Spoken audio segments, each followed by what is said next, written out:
ইরানের হামলায় শেষ হয়ে যাচ্ছে ইসরায়েলের একের পর এক শহর, গ্রাম ও গুরুত্বপূর্ণ স্থাপনা। এরই মধ্যে ইরান অপারেশন ট্রু প্রমিস 2 চালিয়ে ধ্বংস করেছে ইসরায়েলের বিজ্ঞানভিত্তিক শক্তি কেন্দ্র ওয়েম্যান ইনস্টিটিউট অব সায়েন্স। এই কেন্দ্রকে গণ্য করা হতো ইসরায়েলের সামরিক বুদ্ধিবৃত্তিক জোটের কেন্দ্র হিসেবে। মোসাদ ও আইডিএফের সঙ্গে ঘনিষ্ঠ যোগাযোগ ছিল এই প্রতিষ্ঠানের। মধ্যপ্রাচ্য ভিত্তিক সংবাদ মাধ্যম প্রেস টিভি জানিয়েছে এইসব তথ্য। শনিবার ভোরে এই হামলা চালানো হয়। এর ফলে প্রতিষ্ঠানটি কার্যত অকার্যকর হয়ে পড়েছে।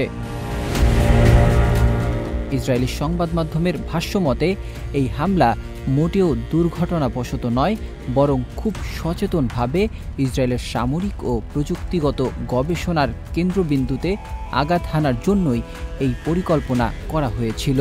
আর এতে করে ধ্বংস হয়েছে পদার্থবিদ্যা, জৈব প্রযুক্তি, কৃত্রিম বুদ্ধিমত্তা ও সামরিক উপযোগী গবেষণাগারগুলো।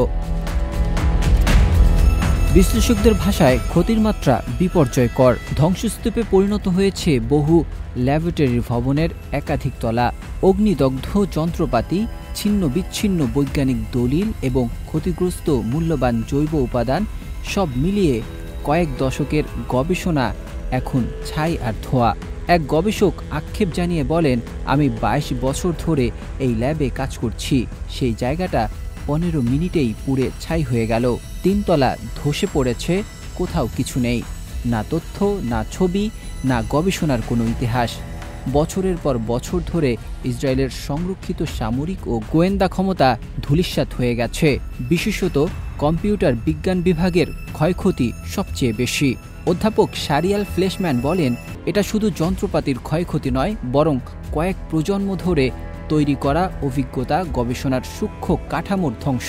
অজস্র রাতের নিদ্রাহীন পরিশ্রম, DNA library, stem cell, genetical engineered fly strain সব শেষ।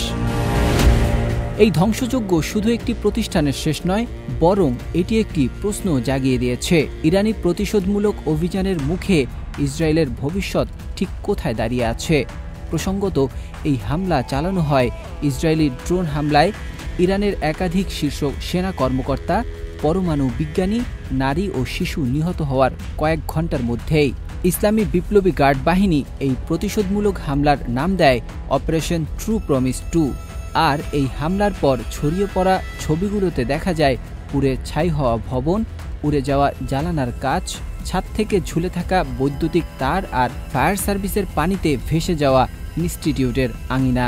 শুধু একটি ক্ষেপণাস্ত্রই যেন ধূলিসাৎ করে দিয়ে গেল ইসরায়েলের গোটা বৈজ্ঞানিক অহংকার।